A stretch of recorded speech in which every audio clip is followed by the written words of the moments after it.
Sai Ram, welcome Nikhil. Welcome, thank you so much for joining the 95 Stories. Nikhil is a former Swami student, but he's also equally known for having an amazing singing voice. When we have our bhajans, this guy gets the house rocking. So feel free to take over, Nikhil, and lead us on a journey through something you've experienced. Thank you for the introduction. I got an opportunity to spend 2 years in Swami's physical presence in the year 2000, between the years 2005 and 2007, when I did my MBA program at Sri Sathya Sai Institute of Higher Learning. So when I first joined Swami's college, I was very eager to sing in front of Swami. I used to sing continuously all through my childhood years in various samitis and Sai centers across India. And when I first came to Puttaparthi, my initial strong wish was to start singing in the Bhajan Mandir. The teachers in charge of Bhajan singing and the set of people in charge for Bhajan singing would call for an audition in the hostel. They would call for a day-long audition where all the first-year students who liked to sing in Bhajan Mandir had to give an audition. So I got my chance like all the rest of the boys. I sang the bhajan that I was most interested in, the one that I liked the most. I don't quite recollect right now in which bhajan I sang, but I had picked only those bhajans which I liked the most, not necessarily the ones that I sang the best. Because I myself did not realize that there were some bhajans suited better for me, some bhajans which I liked, but probably I was not singing the best way. But I sang, nevertheless, the bhajan that I liked the most. And I thought I sang very well. I completed the auditioning sessions and I was very happy. What happened then was very interesting. A couple of days later, the auditioning results were actually put up on the notice board. And I noticed that out of all the students who had given the auditioning test, there were 3 of us, including myself, who did not clear this auditioning test. And that came as a very, very big surprise for me. It was a shock for me because I never really expected to not pass the auditioning test. I always thought that I sang well. I always thought that I've been singing these bhajans for a long time now. So I didn't really think that I committed any mistake on the day of the audition. So I was fairly confident that I sang this bhajan well and I could get through these auditioning sessions. But Swami had different plans. I was not cleared of the auditioning tests, and I think of all the students, 3 of us really did not make it and the rest of them made it through the auditioning tests. As you could expect, I was very disappointed. I couldn't believe the results, and given where my mind was, I almost presumed that it was a mistake. And I had to go probably talk to the teacher again and if required give another auditioning test just to tell them saying, sir, I think I've sung well. I'm capable of singing well and I deserve a chance to go and ask Swami for permission. That was where my mind was, and I was in absolute denial of those initial test results that was declared. So I took courage to actually go approach this teacher and I explained to him, sir, I sang this bhajan that day. I think I sang well, however, I don't seem to have made it through the list. So I don't know what really went wrong. Can you please reconsider? And he explained to me saying, I do remember, I think you had a good voice, you sang very well.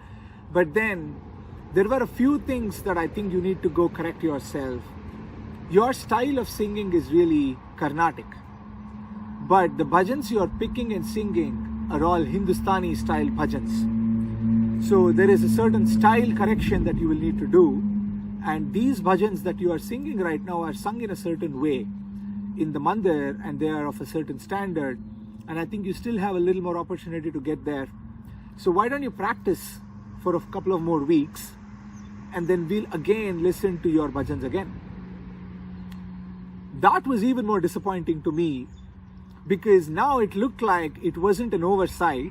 It was a very deliberate decision to pause my, the audition testing and give me an opportunity to go back and practice again. if that was not enough, by then we actually got the news that Swami was expected in Puttaparthi anytime. Right? He had almost completed his trip to Vrindavan for that year, and he was expected to come back to Puttaparthi. We are talking of mid-June or late June in 2005. There's very soon going to be Guru Purnima festivals there, and Swami is going to get busy there. Obviously, getting an individual opportunity to ask Swami for permission is going to be that much more harder. So I started to become very restless, and I was almost impatient, I should say. So nevertheless, I went back. I came back very disappointed with that conversation, and I decided to go have another conversation with this teacher after a few more days. Now I went back to this teacher again for the second time after the auditions, and I went back and said, "Sir, I think I'm ready now. Can we do another round of audition?" And he was very considerate. He said, "Okay, come inside." He asked me to get inside his room. He said, "Which bhajan do you want to sing now?" And he played the harmonium, and I sang another bhajan. And this time, I think he wanted to make it very clear. It didn't seem like I had got my message very clear from him. And he was very clear, tried to be as polite as possible. He said, "Listen, I don't think you're there yet. I had asked you to correct a few things. It doesn't look like you have made any much effort to correct those things. And here are the few things let me point out. One, clearly your singing style is very Carnatic, and you still continue to pick bhajans which are Hindustani. Secondly, the way you end each line is very jarring." He gave me some really brilliant singing tips, which even today I remember, and it was very helpful. So he asked me to reduce my volume at the end of each line. I used to end each line in a very high volume state. And he said that's not the right way to sing. When you end every line, you should taper the volume down. The third thing which he said was, you abruptly end every line. You need to slowly taper it down while the follow-up pickups, right? The following picks up, and you shouldn't abruptly stop. You should slowly, gradually merge it as the follow picks up. Because right now the way you're ending is every line is almost like an abrupt cutoff. It doesn't sound really very good. So these are some of the tactical things where I can clearly see that you can improve upon. I would highly recommend that you practice and you come back after a few more practice sessions. And this is when something really miraculous happened. One night when I was not able to bear this anymore, and I'm almost like there is no other conversation, there is no other thought. This is the only thought in my mind. This is the only conversation I'm having within myself. And I went to bed, and Swami appeared in my dream that night. And he spoke to me in Telugu, and he said just one sentence. He said, and I will narrate the Telugu sentence and I will translate that in English. He said, and my reference those days used to be my grandmother, right? Because my grandmother had spent so much time in Puttaparthi, and he used to almost address my grandmother as, a singer. So my benchmark always used to be, or reference point always used to be my grandmother. You did so much for my grandmother, why not for me? But then he brought about a very, very different angle to it. He said, my grandmother's name was Sundarama. So he said in the dream, Sundarama vallu ento sadhana chesaru telusa niku, nu emi sadhana chesavu? Which means Sundarama and group did so much sadhana. What sadhana have you done? This was the question he posed to me in the dream, and that was it. That was the only sentence he spoke. And I woke up that morning, in a very, very shocked state of mind to say, here is Swami clearly hearing my prayer, put a counter question to me. Now I have to answer this question. It's no more me asking him a question. He has asked me a very straightforward question, that you are asking me so much, comparing yourself to your grandmother, but they did so much sadhana. What sadhana have you done? And somehow it occurred to me that the only sadhana that probably I can do now is sing and practice. It sounds so intuitive, it sounds so obvious, but it took me a long time to realize that. To say maybe what I'm missing in this whole puzzle is practice. I'm never practicing. I'm only going there to clear an examination, clear a test, but never really putting any sort of effort offline. So I decided, and again, I had no idea how to practice. I never knew how to play the harmonium. I never knew what Shruti I'm supposed to sing in. So what I thought was, I'll approach one of the senior brothers and take some tips there to say, how should I practice? And I approached one very popular singer those days, and he was very considerate. He was a very close friend of mine by then. He told me, I think what you should do is first of all, try to condition your voice and do omkarams in the morning. So he taught me how to, keep the right Shruti in the harmonium and practice omkarams just to condition my voice in the morning. And what I decided was, from the next day onwards, I will wake up early in the morning. 5:30 was the Suprabhatam in the hostel. I decided to get up at 5 o'clock. Every morning I'll go at 5 o'clock and do omkarams till about 5:30, 20 to 25 minutes in the music room. And let's see what happens. And I did this for about a week. Just did omkarams, nothing else. No other bhajan singing, no other exercise, nothing else. Just did omkaram. I used to keep Shruti at 1.5 and do omkaram. And then go sing the regular bhajans in the hostel, in the college, in the mandir. And after about a week, again, I was very restless. Again, I wanted to give it a shot. But I knew to myself that I haven't done anything much than omkaram. I did not practice any specific bhajan and correct all the things that he had told me to. But I still managed to somehow gather courage and just go in front of him again and said, "Sir, I have done some practice now. I want to sing again." And he said, "Are you sure? Do you want to give it a shot again?" I said, "Yes, sir. I'm very confident now. Let me sing it in front of you again." And I picked a very simpler bhajan this time.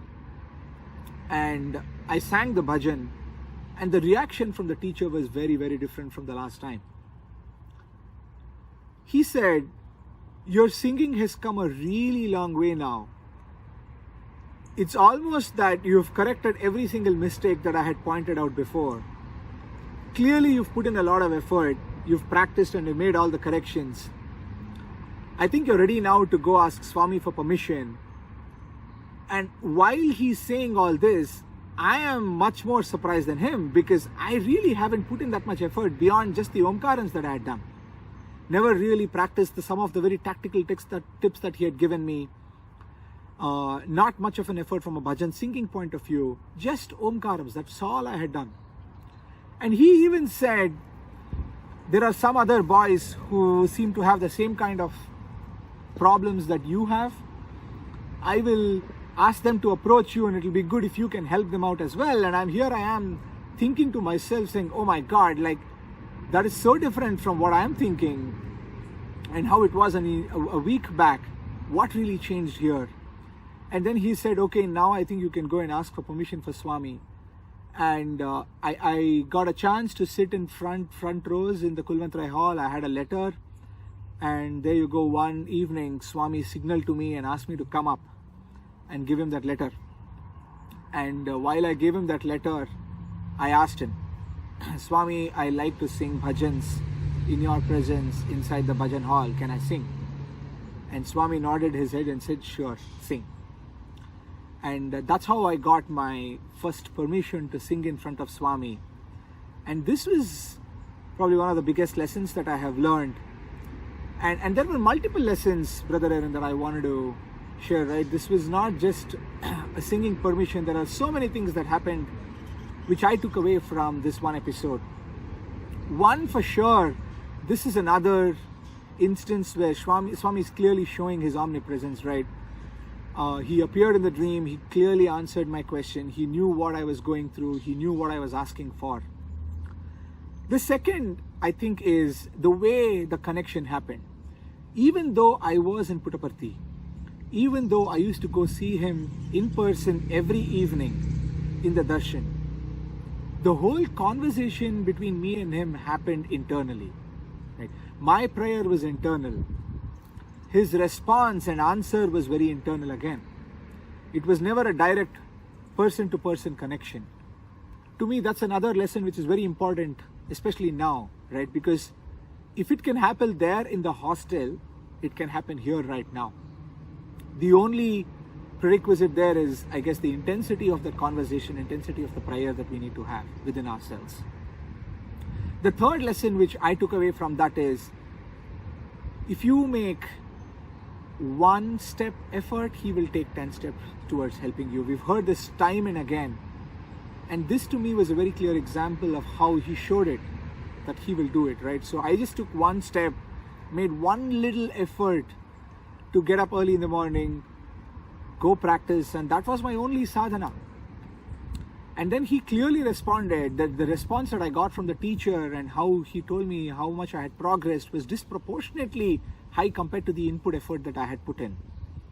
So if you take a small effort, he clearly takes a lot more effort than you to come back and connect with you. Again, right, so sadhana, the last thing I feel is the answer here. There is always that pitch of sadhana that we all need to do at any point of time before we ask him for something. And that was the final lesson to me, if I have to summarize the whole thing, that before we go with a prayer to him, I think there is an element of sadhana that we need to consider and we need to think about. And just thinking about what is the right sadhana for us to do right now will really, really accelerate the whole process, right? Then you can go with him with a lot more confident face and ask him for that. And my experience has been that more often than not, he will very, very directly respond. So this was my story. We greatly appreciate you sharing it with us today. Jai Sai Ram. Jai Sai Ram. Thank you so much. Really appreciate you giving us this opportunity.